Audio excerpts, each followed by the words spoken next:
זה הבחור שלנו. נראה כמו איזה...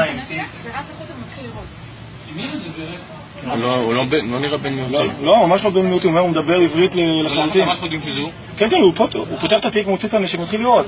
אוקיי. רואים פה את כל הפיגוע. תראה, הבן אדם שדר אותו לפני שעושה פיגוע, קונה ירקות, קונה קשו.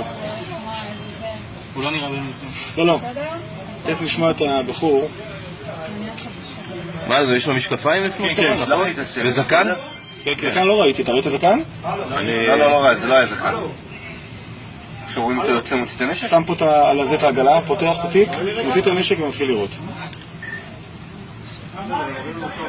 כן, מחזיר את הזה.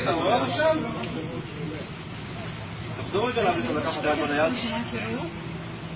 תחזור לכם להביא את היד בנייד. לא, אז תפיל אותך ללכת. הנה זה קורה, סקר לזה. הצלחי יבוא עם תעודת שוטר עם יד בנייד להיכנס פנימה לדירה, להביא את זה התיק שמצאנו, לא? עם הקוראן? יש שם קוראן. יש שם קוראן? תסתכל לו, תסתכל. מוציא את הנשק.